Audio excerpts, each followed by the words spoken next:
Olá, sejam bem-vindos e bem-vindas a mais um Gestão Unesp, a oportunidade de conhecer as ações da reitoria da nossa universidade. Hoje nós vamos falar sobre os trabalhos da Pró-Reitoria de Planejamento Estratégico e Gestão com o pró-reitor, o professor Leonardo Bill. Professor Bill, muito obrigada mais uma vez por sua participação aqui na TV Unesp. Eu que agradeço essa oportunidade, que eu imagino seja muito importante para nós que estamos na gestão da universidade, poder apresentar para a comunidade os trabalhos que nós desenvolvemos, as dificuldades que nós enfrentamos e que a comunidade tenha conhecimento de todo esse nosso trabalho. É muito importante, eu agradeço. Professor, na entrevista do ano anterior, quando nós falamos sobre 2018, tanto o senhor quanto o professor Sandro, que lidam diretamente com a dimensão estratégica e do planejamento orçamentário e financeiro da nossa universidade, pontuaram que nós ainda viveríamos um momento de crise em 2019, mas que estaríamos perto de um final feliz. Eu gostaria de saber se esse final feliz ao longo de 2019 foi possível de ser conquistado.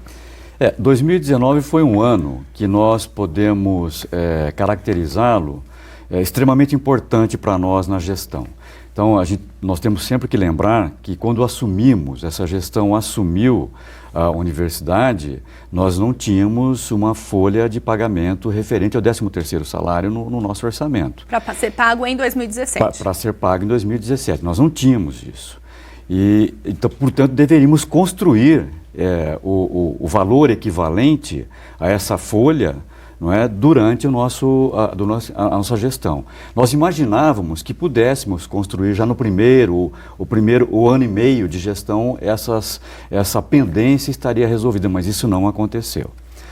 A economia do país, infelizmente, ela não teve o desempenho que esperávamos. Nós somos muito dependentes, praticamente o tesouro, a verba que vem do tesouro para nós, né, a nossa cota à parte de ICMS, nós somos dependentes da atividade econômica. Como o Brasil não caminhou bem, o Estado também não caminhou bem, o ICMS caiu, certamente a nossa cota à parte também, e dificultou certamente a construção dessa nova folha, né, que ela gira em torno de 180 milhões. Então não é tão simples você, num processo da economia como um todo do país, que não é favorável, você gerar 180 milhões na universidade. Então, imaginávamos que 2019, pelas perspectivas que estavam ocorrendo na economia, havia até previsão de PIB próximo de 3%, deu muita esperança para nós. E essa esperança, infelizmente, ela foi gradativamente sendo destruída. À medida em que a economia teve o seu desempenho piorado, não é? E ela só teve uma melhoria no final do ano de 2019. Então tivemos que fazer parcelamento do 13º, né, do pagamento. Solicitamos uma antecipação de cota. Foi uma negociação dura que o professor Sandro fez, ele tomou a frente disso, juntamente com a participação da nossa pró-reitoria,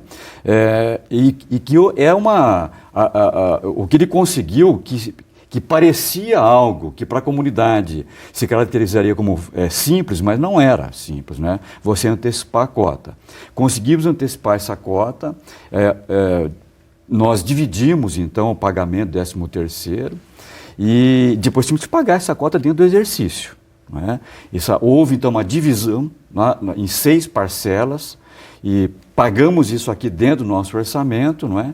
E paralelamente a isso, nós caminhávamos com uma negociação juntamente apoiado, né, pela secretária de Desenvolvimento, que é Patrícia Ellen. Ela nos apoiou muito, uma interlocução muito boa que o professor Sandro teve com ela, e ela nos apoiou no sentido de que tivéssemos um ressarcimento de 644 servidores nossos da universidade, que, portanto, consta da nossa folha de pagamento e que prestam serviço para o Hospital das Clínicas.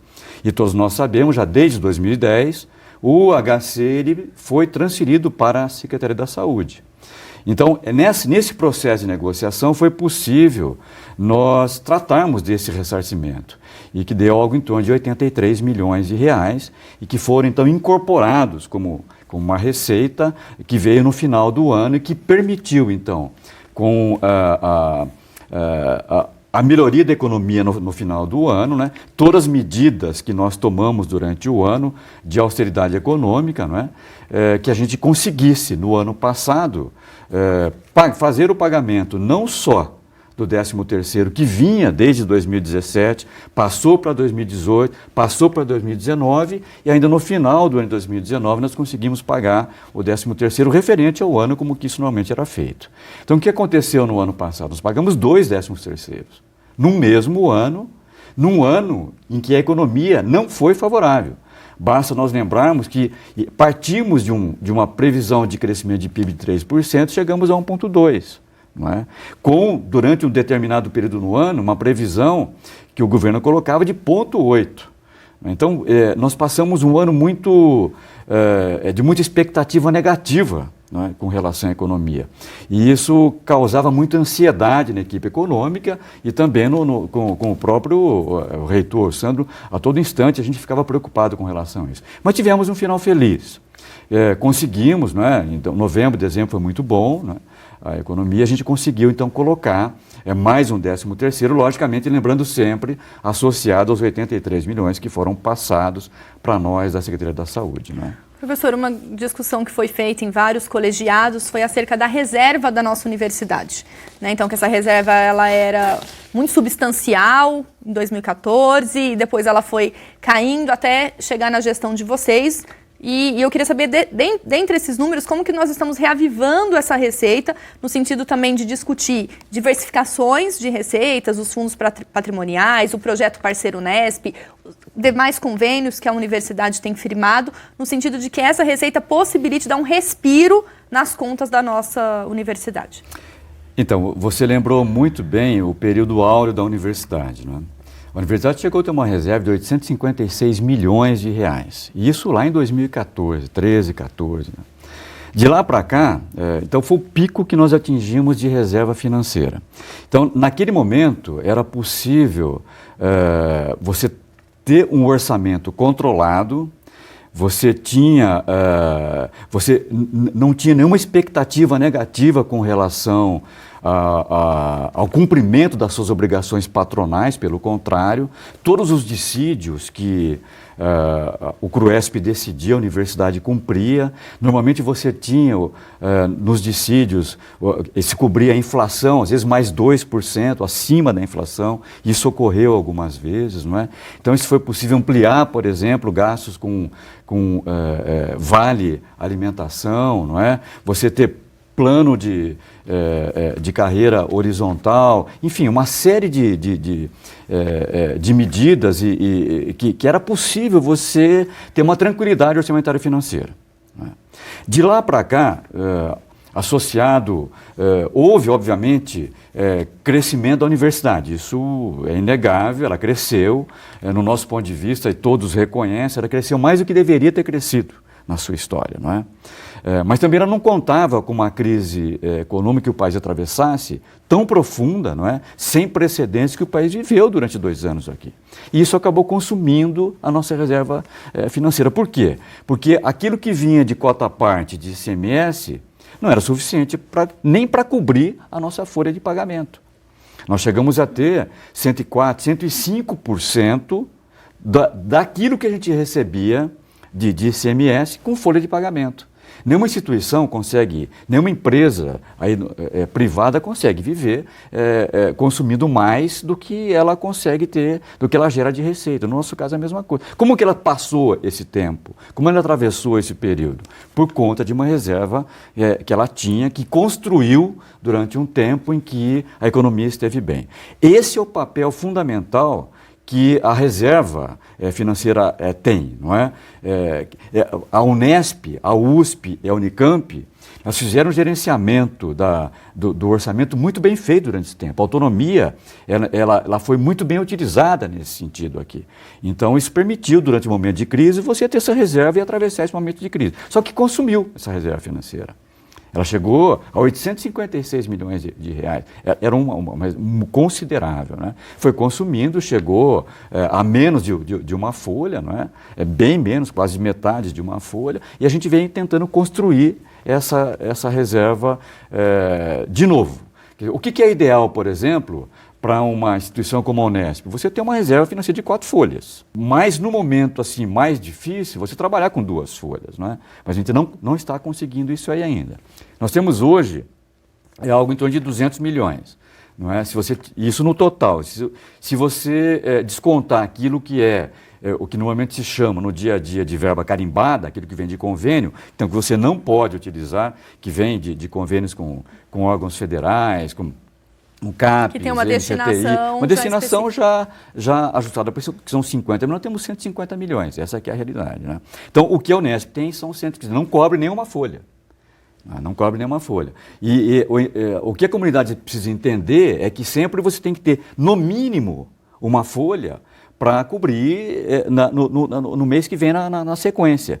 Então, eu me lembro que momentos de crise, onde você não conseguia trabalhar com o dissídio e você cumprir o dissídio, que a gente era cobrado, mas use esse recurso que você tem de 150 milhões e cobre dissídio. Mas aí você não teria no mês seguinte, não é? Até você receber o que vem de cota parte para cobrir folha de pagamento. Então, você precisa trabalhar com esse recurso, porque se você for trabalhar só com fluxo de caixa, você não consegue conduzir a universidade. Não é? Isso tratando só de folha de pagamento. Né? Lembrar que existe custeio na universidade. Né? E não estamos nem falando de investimento. Nem investimento. Só custeio e folha de pagamento. O ideal que a gente tinha, o que se vislumbra como algo saudável, que dá tranquilidade para a administração, consuma 85% da cota parte que a gente tem com folha de pagamento e destine 15% para custeio, manutenção da universidade. Você tem que ter essas condições para você ter uma tranquilidade administrativa, não é isso que é? Todas essas porcentagens e também a relação de quanto do orçamento de 2019, que foi aprovado no fim de 2019, né, no início de 2019, vocês tiveram um CO específico para isso. Né, de 2 bilhões e 86 milhões, né, quanto disso esteve comprometido com a folha de pagamento e também a questão dos inativos que vocês têm discutido bastante e tentado uma negociação junto ao governo de estado para equacionar isso, porque na época da autonomia não se pensava, né, não se pensou efetivamente nesses inativos e na responsabilidade que a universidade tem no pagamento, né, do salário desses profissionais já aposentados pela nossa universidade. Isso, muito bem lembrado. E a gente sempre faz questão de frisar, quando se fala em inativos, os nossos aposentados, muitas pessoas caracterizam como sendo um problema. Não, absolutamente. Essas pessoas que construíram a pujança da Unesp que ela apresenta hoje. Elas é que pavimentaram a estrada para que a gente pudesse caminhar de uma forma muito tranquila e a Unesp ter a importância que ela tem hoje. A Unesp não teve sempre o tamanho que ela tem hoje, né? A pujança que ela tem hoje. Isso foi construído ao longo do tempo. E quem construiu são essas pessoas que já passaram por ela e que são os nossos aposentados, dos quais nós temos um orgulho muito grande. Né? Mesmo porque logo todos nós também um dia estaremos aposentados e que passamos pela nossa universidade e de uma forma muito justa devemos ter o nosso pagamento também garantido depois que a gente cumpriu o nosso período legal de trabalho. Mas você lembrou um aspecto muito importante. Na autonomia, quando nós recebemos a autonomia lá em 89, não é que a gente recebeu a autonomia, não é? Orçamentária e financeira, porque do ponto de vista e administrativo e do ponto de vista acadêmico, isso é óbvio que a gente sempre existiu, não é? Mas o principal era orçamentário e financeiro. Nós tínhamos quase 7, às vezes, trabalhadores ativos para um inativo. Então, naquele momento, era muito seguro cobrir a folha de pagamento dos inativos. Né? Existia uma tranquilidade com relação a isso. E por isso que as universidades optaram por ter a folha de pagamento dos inativos dentro do seu orçamento, quando trataram lá do processo de autonomia, né? Garantindo que nós tivéssemos a integralidade dos nossos vencimentos quando atingíssemos a aposentadoria. Por que isso aqui também? Para você ter atratividade de pessoas competentes e que viessem para a universidade, não é? E que formassem, então, um corpo de servidores técnicos administrativos e de docentes, pesquisadores, enfim, que atuam na universidade, né? Você tinha que atrair bons profissionais. E, para isso, não só garantir um salário muito bom, que atraísse, mas também depois, quando ele deixasse a universidade, ou o período de vida ativa dele fosse para a aposentadoria, se fosse garantido. Então, a universidade optou por isso, ela fez essa opção, né? Ocorre que com o passar do tempo, houve redução do número de ativos, essa relação ativos para inativos vem caindo e hoje está próximo de 2 para 1. Então, um sistema, né, previdenciário desse não consegue suportar, não é? 2 ativos para 1 inativo. Você não consegue cobrir isso aqui. De forma que nós temos, então, uma insuficiência financeira muito grande, não é? E esse é um problema que nós temos aqui. E gira em torno de 800 milhões de reais aí, de insuficiência financeira que a gente tem, né? Não tivéssemos, então, é muito comum as pessoas às vezes dizerem, mas a universidade chegou a gastar mais de 100% desse ano. Está com 95% da folha de pagamento, do ICMS da folha de pagamento. Isso não é saudável, porque o Estado trabalha com 55%, com 60%, só que lá não está computado os inativos. No nosso caso, estão computados os inativos, não é? Então, inclusive, é uma relação, uma comparação injusta que se faz com a universidade. Porque quando se fala em folha de pagamento, fala em folha de pagamento global, não só dos ativos, mas dos inativos também, não é? E o peso da insuficiência financeira é muito grande para nós. Então, tanto que as 3 universidades estão tratando com o governo do Estado, por conta da Lei 1010, e que se colocava que a insuficiência deveria ser responsabilidade do Estado. E aí tem a interpretação. O que é o Estado? Não é? Bom, a universidade também é Estado. Então, portanto, vocês têm que ter a responsabilidade sobre a insuficiência financeira também. Então, existe ainda o CRUESP está tratando disso com o governo do Estado para ver se resolve. Porque não é só nosso, não é só da Unesp, é da Unicamp também e é da USP também. Professor, essa questão está incorporada muito numa discussão que nós já tivemos em outros momentos, tanto no Gestão Unesp quanto no Unesp em Debate, acerca da sustentabilidade orçamentária e financeira, um projeto que vocês apresentaram, mas sobre ele a gente fala mais daqui a pouco. Tudo bem. O Gestão Unesp vai para um breve intervalo e já volta.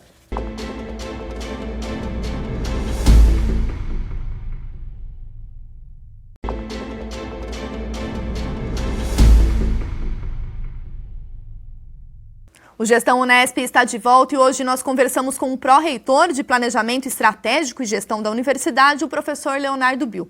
Professor, nós falávamos acerca de como estão as contas da nossa universidade, como elas se equacionaram, de certo modo, no fim de 2019, mas para isso vocês têm tido um trabalho relacionado à minuta da sustentabilidade orçamentária e financeira. Eu gostaria que o senhor apresentasse, em linhas gerais, como que 2019 nós trabalhamos visando a essa minuta. Bom, esse é um ponto muito importante que nós temos que tratar, que o professor Sandro também faz questão de manter sempre em pauta isso. Nenhuma instituição ela consegue ter tranquilidade acadêmica, não é? Científica, ensino, enfim, tudo que se faz dentro da universidade, se você não tem um orçamento adequado às suas necessidades. Então, esse é o problema principal que a gente tem enfrentado desde o início da gestão, não é? E por essa razão nós vemos trabalhando no sentido de que pudéssemos garantir algum instrumento que pudesse ser deixado na universidade como um balizador para que as gestões que nos sucedessem, não é, pudessem ter como referência. Por exemplo, não é, qual seria um balizador adequado? Não é? Que a gente tivesse 85% da cota parte utilizado como folha de pagamento, construção de uma reserva financeira de 4 folhas, não é? E 15% de custeio. Isso daria para nós, seriam os balizadores nossos aqui, que daria uma tranquilidade orçamentária e financeira. Então, por essa razão que o professor Sandro colocou em discussão, não é? Logo no finalzinho do do início do primeiro ano de mandato dele, né, do final do primeiro ano de mandato dele, a discussão da minuta, sustentabilidade. Houve muita discussão naquele momento, até atitudes de rejeição da comunidade em relação à minuta. Nós entendemos que, naquele momento, houve até um erro estratégico por parte da apresentação. Não é? Nós temos que admitir isso, mas isso não impede com que nós continuemos com os nossos estudos, não é? Com o objetivo de deixar aqui os balizadores. Então, a minuta ela não saiu de pauta. A minuta de sustentabilidade orçamentária e financeira, ela continua em estudo. Nós estamos tentando colocá-la de uma forma para que ela seja discutida nos órgãos adequados, por exemplo, Comissão de Orçamento, CAD, para depois seguir para o Conselho Universitário a discussão para ver se a gente aprova esses balizadores, como é desejo do professor Sandro. E qual seria o objetivo principal dessa minuta de sustentabilidade? Não é, obviamente, engessar ações de quem venha a nos suceder. Não é. O que nós pretendemos é evitar que a universidade venha a passar por momentos tão difíceis como ela atravessou nesses últimos anos. Se nós tivéssemos um balizador nos tempos em que a universidade tinha uma tranquilidade orçamentária e financeira, podemos dizer assim, não é? Que ela era sustentável e tivéssemos balizador naquele momento, ela nunca teria atravessado esses momentos difíceis que nós atravessamos.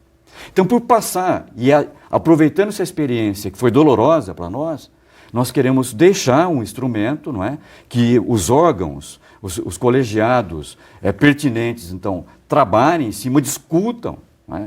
Ver se é pertinente, como a gestão entende que é, e leve para a comunidade e deixe como um legado aqui dessa gestão balizadores para que quem vier nos suceder, primeiro que ela vai encontrar uma universidade melhor do que aquela que nós encontramos. Não é? Então isso é um fato importante. E que daqui, aprendendo as lições que nós aprendemos, não é? Deixar para quem nos sucede algo que dê para eles uma tranquilidade, que eles não tenham que passar nunca por aquilo que nós passamos. Não é? Então, é com esse objetivo que a gente faz. Não é?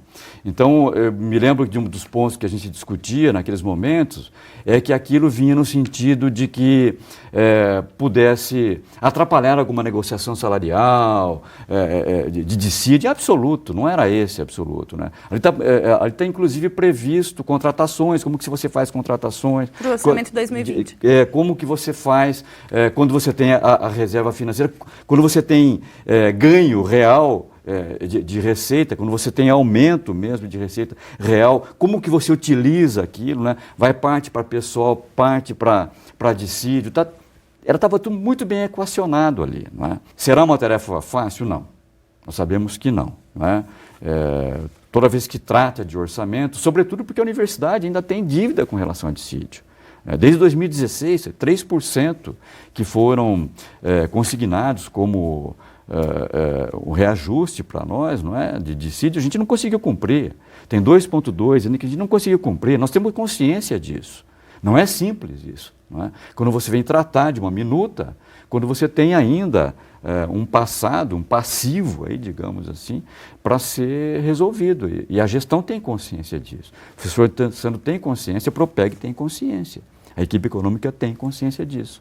Agora, isso não é pelo fato também de você não estar tudo equacionado que você não possa planejar o futuro. É na crise que você planeja o futuro, não é?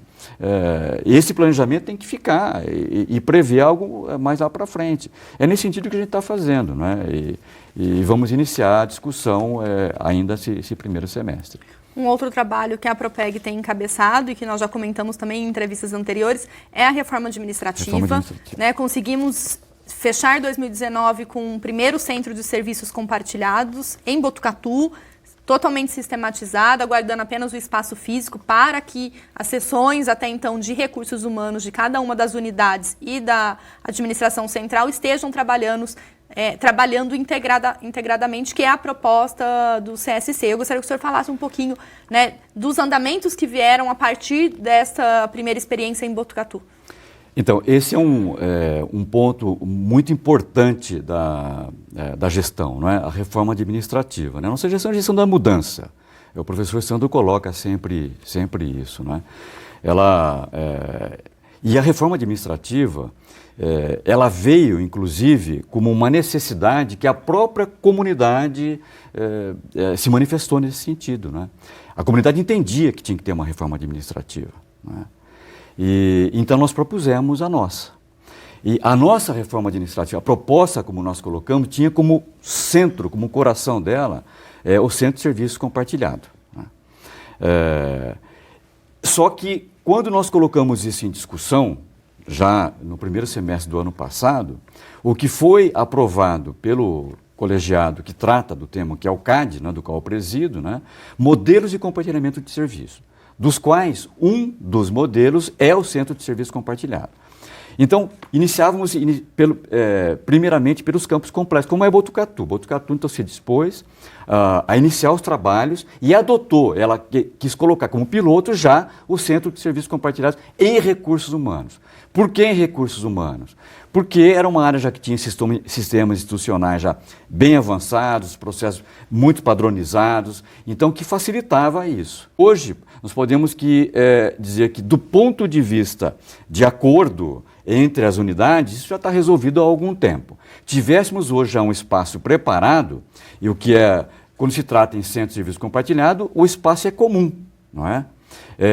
Daí a divisão, por exemplo, que alguns diretores colocavam, mas quando você tem, por exemplo, Araraquara tem 3 endereços. Ali em Araraquara, embora seja um campus complexo como é Botucatu, que tem 2 endereços. Bauru é outro campus complexo e tem um endereço. Então são situações diferentes de campos complexos, não é? Como que se faz isso?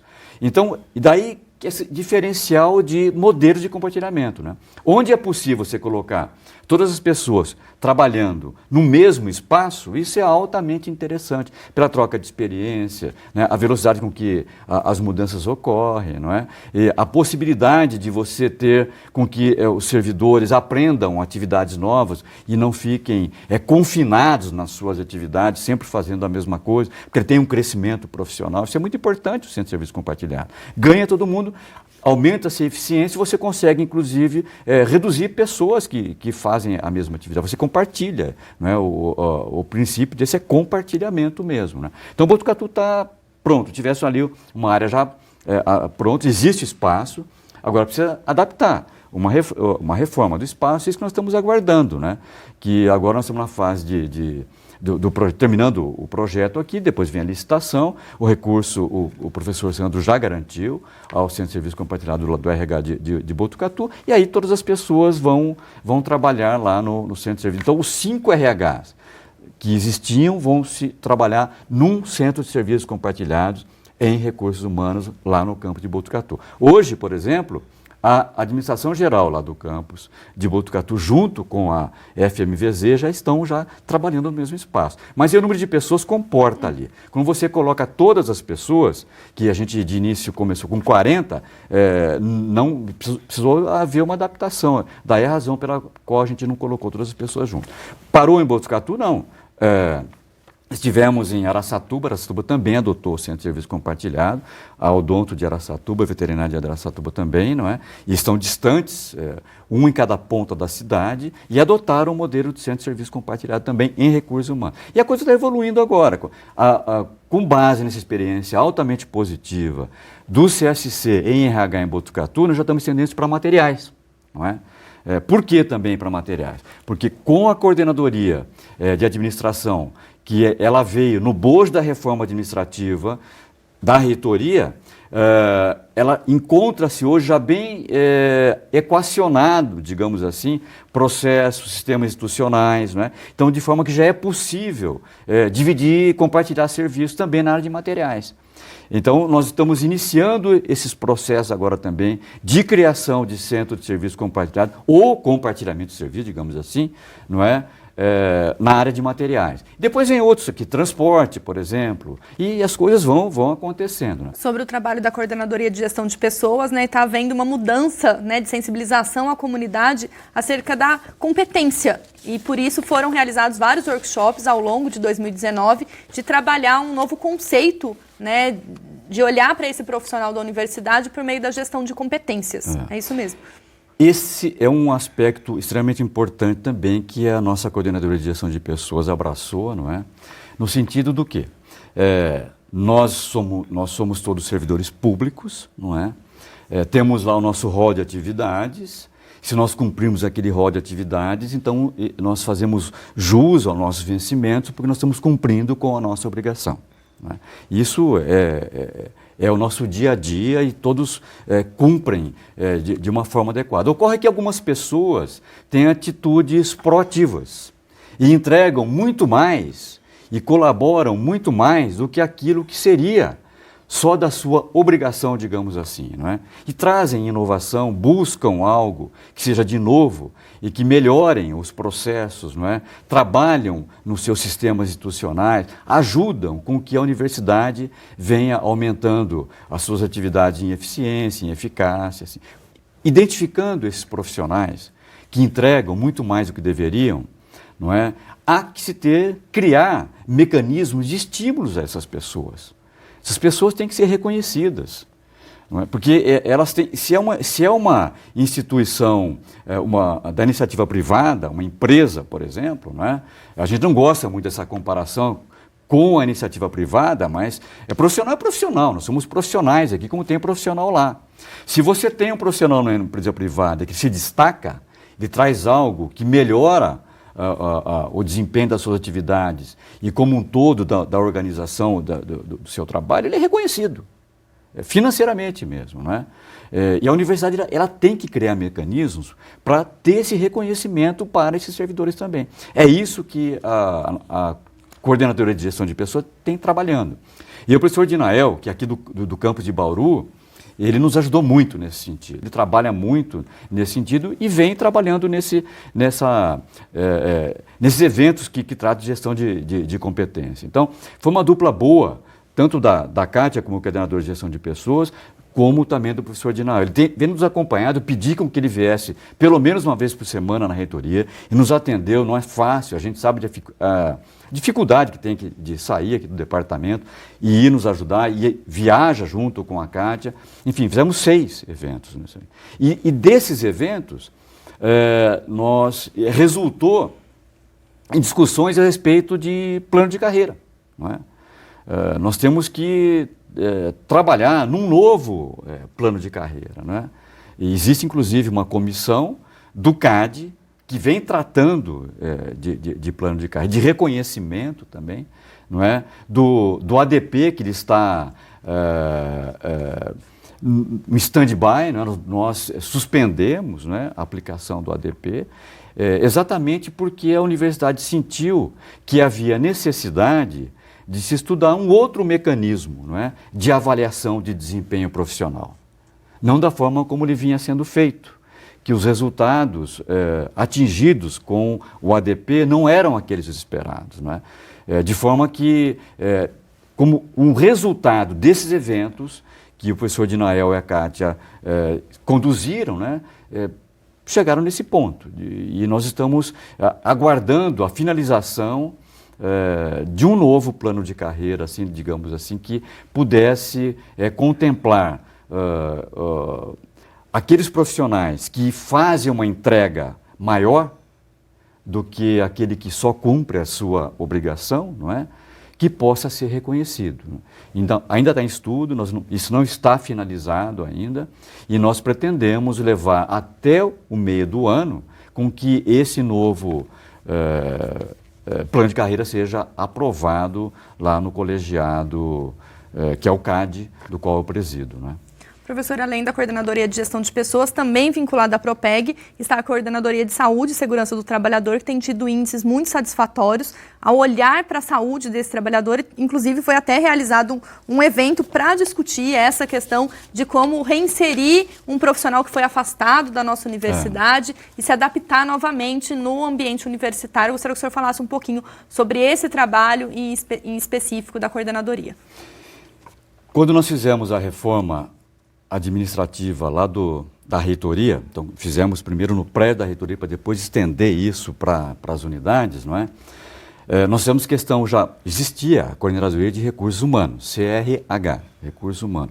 Fizemos questão de mudar o nome para Coordenadoria de Gestão de Pessoas, porque entendemos que é o que há de mais valioso dentro da instituição, somos nós. Nós somos a instituição, as pessoas.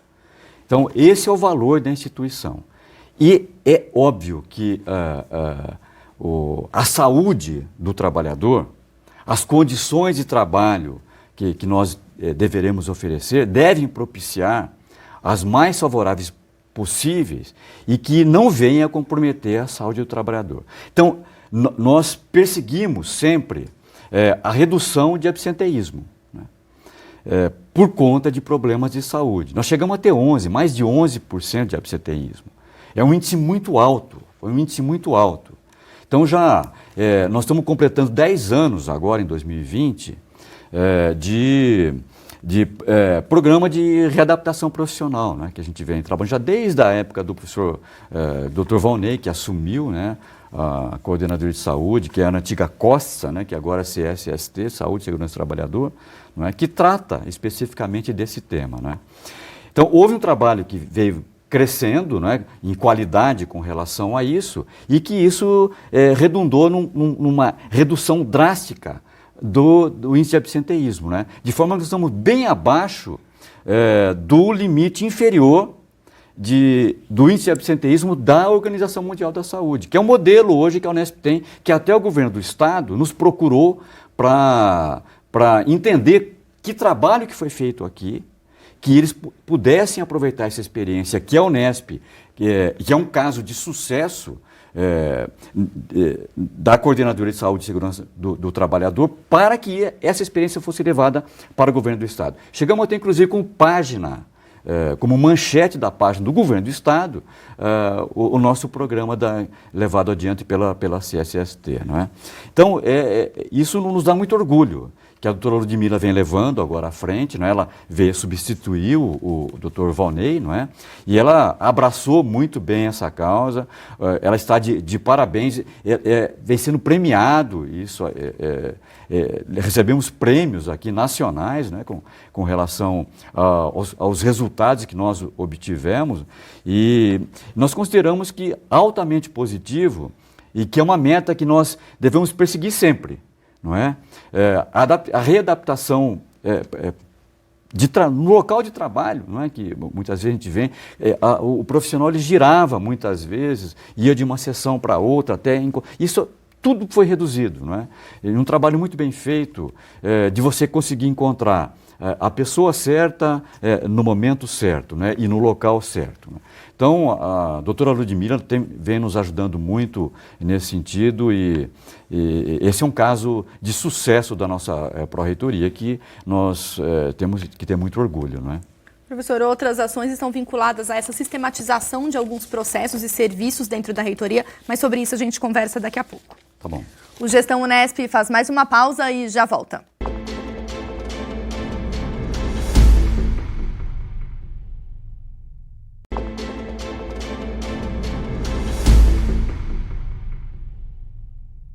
O Gestão Unesp está de volta hoje falando das ações da Pró-Reitoria de Planejamento Estratégico e Gestão da Universidade. Nós recebemos o pró-reitor, o professor Leonardo Bill. Professor, nós comentávamos acerca do trabalho das coordenadorias que estão diretamente vinculadas à Propeg e nós tivemos a instalação, né, de um novo sistema dentro da universidade, que é o Sistema de Controle Interno da Unesp, né, que trabalha estrategicamente, já que essa era uma visão da própria Pró-Reitoria. Bom, em primeiro lugar, o controle interno é uma exigência do Tribunal de Contas do Estado de São Paulo. Né? Então, todos os órgãos oficiais devem ter um controle interno. Né? Mas nós entendemos que nós não devemos atender só à exigência, porque, primeiro que é formado por especialistas que eles trabalham no sentido de que quando há uma prestação de contas, por exemplo, que vai para o Tribunal de Contas do Estado de São Paulo, que se evite apontamentos. Então, quase que um checklist, em primeiro lugar, assim, digamos, das nossas contas, não é?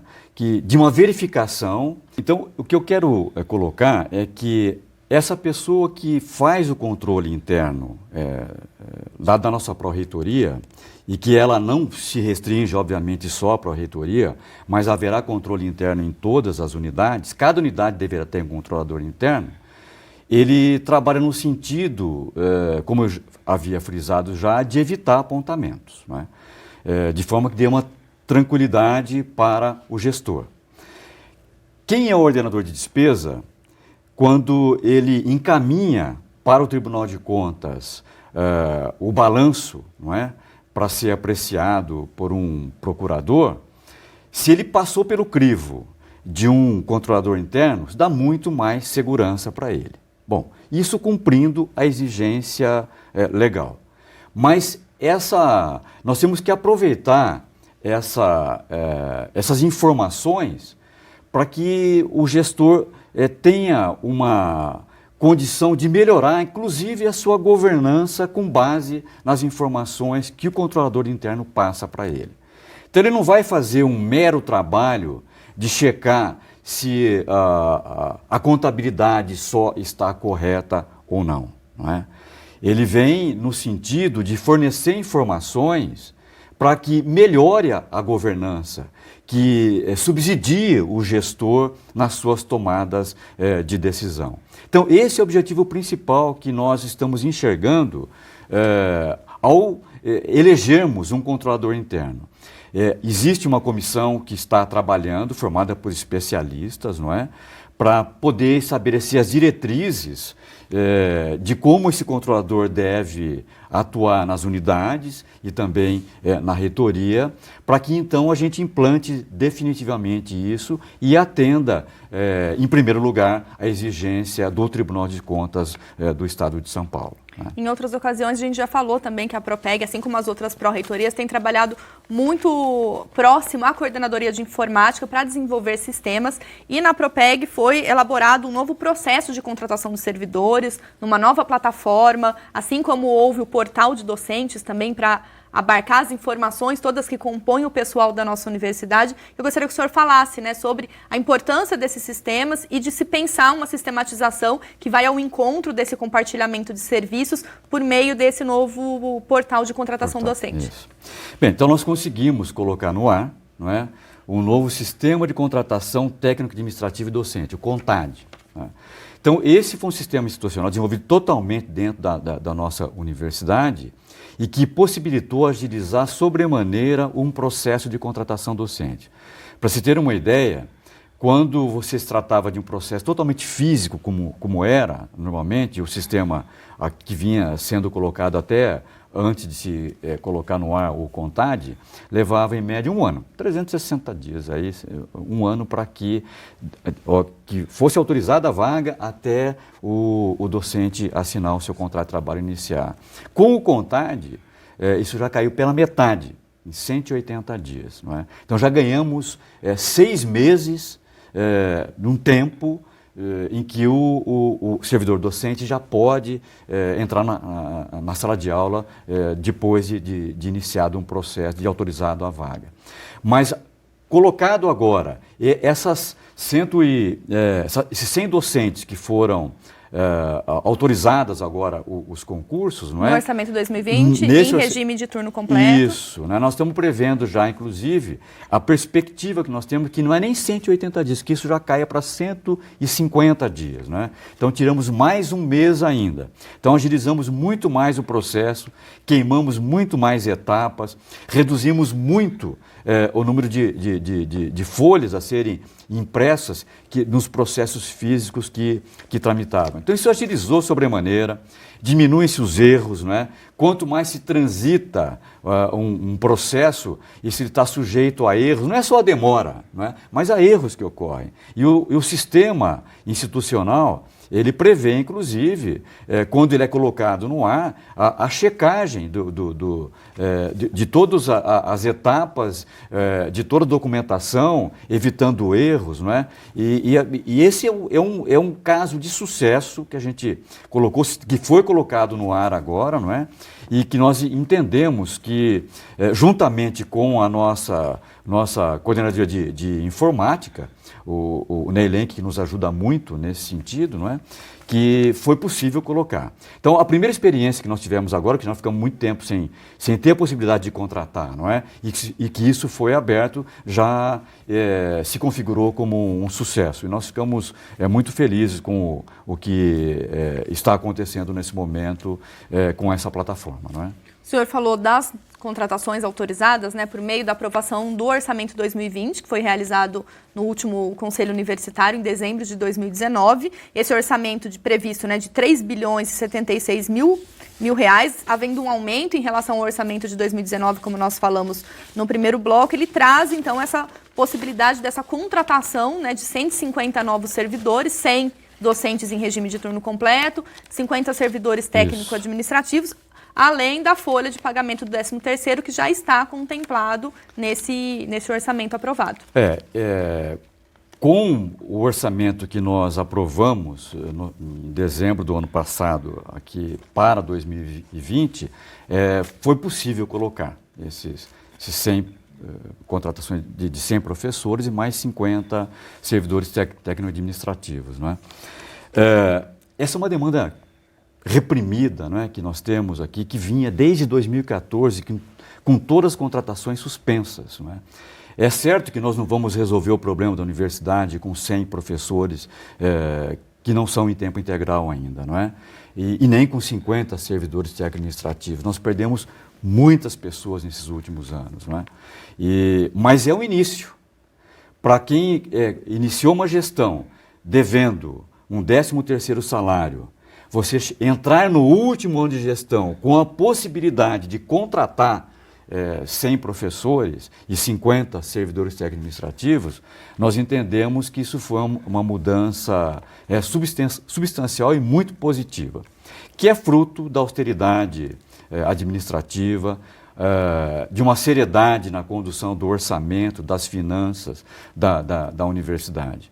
Volto a frisar, nós não deixamos de lembrar sempre que temos dívidas com os nossos dissídios de 3% e 2,2%. Nós nunca tiramos isso da nossa frente, nós sabemos disso. Mas, por outro lado, a universidade ela era um caso de urgência, pelo menos em alguns casos pontuais, de contratação, porque ela já não está mais suportando você manter as suas atividades acadêmicas sempre com substitutos, com conferencistas, com bolsistas, não é? Isso chegou num ponto de estrangulamento. Daí a decisão, então, de partir para essa contratação de 100 docentes e depois agora com esses 50 servidores administrativos. Quero lembrar que esses 50 servidores administrativos se referem àqueles que ou pediram demissão, não é? Ou que houve, por exemplo, lamentavelmente um falecimento nesse sentido. Então, portanto, o recurso se manteve na folha, diferente de um aposentado que ele permanece na nossa folha. Então, a gente prevê um orçamento agora para 2020 justo, não é? As notícias que nos chegam, felizmente, são muito, pode não ser o ideal, mas há algum indicativo de que o PIB possa crescer e atingir 2,5%. Essa é a previsão que tem de governo, não é? É com isso que a gente vem trabalhando e com uma previsão de inflação de 4,5% e que, portanto, isso poderia nivelar as nossas contas aqui e dar tranquilidade para poder atravessar esse ano aqui, pagar o nosso 13º, não é? E se a economia vier a crescer e atingir mesmo esses 2,5, temos esperança de que tenhamos uma tranquilidade maior ainda. E algumas pessoas poderiam perguntar, o que te leva a ter essa esperança positiva, digamos assim, não é? Porque quando iniciávamos 2019, já no mês de janeiro tínhamos contingenciamento, não é? De 42, 45 milhões, não me lembro exatamente o valor, né? Esse ano não houve contingenciamento, né? E lembrar que, por exemplo, no final do ano passado tivemos um outro contingenciamento. Então, em 2019 tivemos 2 contingenciamentos, né? E quando tivemos o nosso orçamento, e lá em torno de mais ou menos de 20 de janeiro, coisa de 10 dias atrás, que nós recebemos um decreto que possibilitou então iniciar as nossas atividades aqui, e que nós, de uma forma muito... que nos deu mais tranquilidade saber que não houve até agora nenhum contingenciamento. Então nós estamos prevendo um ano melhor do que nós tivemos em 2019, com menos sobressalto, né? Nós vamos conseguir cobrir todas as nossas obrigações, mas lembrar que temos ainda um dissídio aí no mês de maio para ser discutido e nós temos ainda previsto no nosso orçamento a possibilidade de, as condições permitindo, que até 3% dos nossos 5,27 que estamos devendo, não é? Porque são 3% desde 2016 e mais 2,2%, que um sobre o outro resulta em algo em torno de 5,27% do que nós estamos devendo, né? Que pelo menos até 3% a gente pudesse atingir se as condições financeiras nossas permitissem. Este é o último ano de gestão e que, portanto, lá no dia 15 de janeiro de 2021, o professor Sandro transmite, não é, para a nova gestão que vem, e a lei de responsabilidade fiscal, não é, aplica-se à nossa universidade, todos sabem disso, não é? O professor Sandro é o ordenador maior de despesa da universidade, ele não vai poder entregar uma universidade que tenha déficit orçamentário e financeiro, não vai poder. As contas têm que estar ajustadas, porque senão o gestor é enquadrado na lei de responsabilidade fiscal, não é? Então daí a nossa luta durante esses 4 anos para poder chegar no final do mandato, não é? E entregar, não é só do ponto de vista de tranquilidade acadêmica, administrativa, da comunidade, não é do ponto de vista legal, inclusive, não é? Entregar a universidade saneada. Isso é uma obrigação legal que o gestor deve cumprir, não é? Então essa meta que a gente vem buscando desde o início do mandato, felizmente nós estamos alcançando, né? O senhor pontuou 2020, último ano de gestão, né? Nós teremos um segundo momento como este no fim do ano exatamente para fazer um balanço daquilo que a Propeg trouxe e deixa como marca, mas eu gostaria que o senhor pontuasse para a gente poder finalizar, o que ainda desafia, pensando na estratégia, na gestão, a Unesp? Bom, essa é a gestão da mudança, não é? O plano de gestão do professor Sandro, ele trata, o pano de fundo é a mudança, não é? Que é o que a comunidade ansiou por muito tempo e que quando o professor Sandro, nas suas andanças, no período pré-eleitoral ainda, ele coletou de informações na comunidade, quer dizer, algo tinha que ser feito para que a universidade voltasse a ser viável. Essa que é a realidade. Porque da forma como a universidade estava vindo do ponto de vista de orçamento, não é? Ela estava se tornando inviável. E se ela se torna inviável do ponto de vista orçamentário e financeiro, é óbvio que todas as demais atividades estão comprometidas. Que atividades fins, que são as acadêmicas, né? E o aspecto principal que eu vejo, assim, o que fica de marca é reforma, que a gente vem perseguindo desde o início do mandato, a reforma administrativa, no caso da pró-reitoria, e ela veio porque nós iniciamos eu assumi como pró-reitor da pró-reitoria de administração. A PRAD. Da PRAD. Antiga PRAD, não é? E já logo no primeiro ano, isso nós já mudamos para a Pró-Reitoria de Planejamento Estratégico e Gestão. Então já houve mudança ali na reitoria. Isso tentando estender isso para as unidades agora, não é? Então, o que fica para nós, eu imagino que a marca da nossa pró-reitoria é a mudança. E ela vem sendo feita, não é? A mudança de cultura, a forma do servidor técnico-administrativo, aquele que está mais ligado conosco, não é? De pensar as suas atividades, de pensar a universidade, não é? De sair, não é, daquela que a gente sempre coloca de uma forma assim, mais o jargão popular, da caixinha, não é? Tem que pensar fora da caixinha, não é? Então, esse é o nosso esforço. E é árduo, né, o nosso trabalho, isso é um trabalho de convencimento, mas o nosso servidor técnico-administrativo, ele, exatamente por passar por um processo seletivo que exige muito dele, porque a Unesp ela é uma boa empregadora, não é? Então ela atrai bons servidores, eles são qualificados. Não foi difícil de entender a nossa proposta, não foi difícil.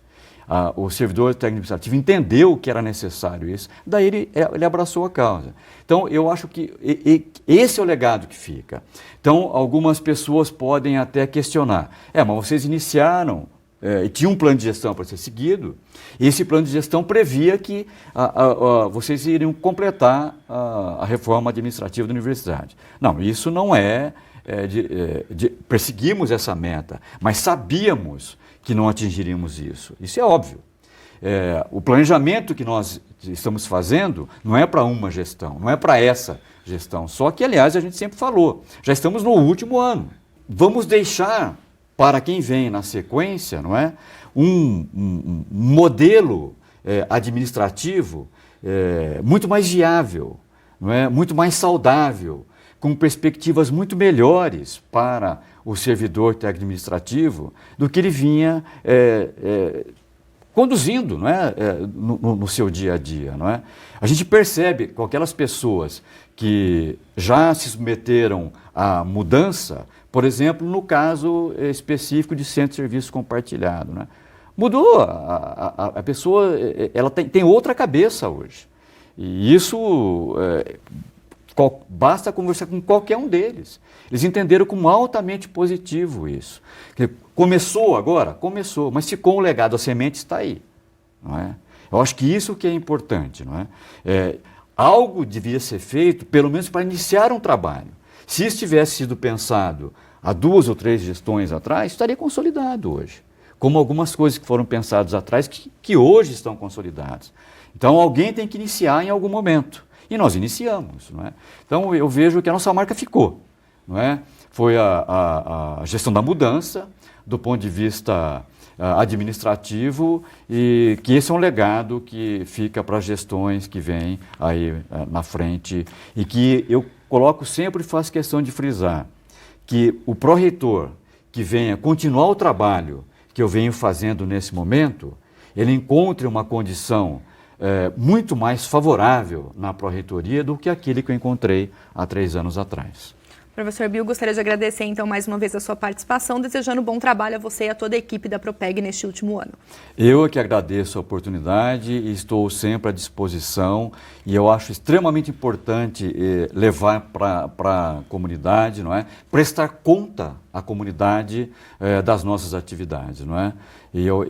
Nós estamos aqui para trabalhar de uma forma acertada para a universidade, não é? E a comunidade deve saber o que está sendo feito. Eu agradeço e estou sempre à disposição. Muito obrigado. Muito obrigada. O Gestão Unesp fica por aqui. Acompanhe o debate acerca das ações da reitoria da universidade ao longo de nossa programação e também em nosso site. Obrigada pela companhia e até a próxima.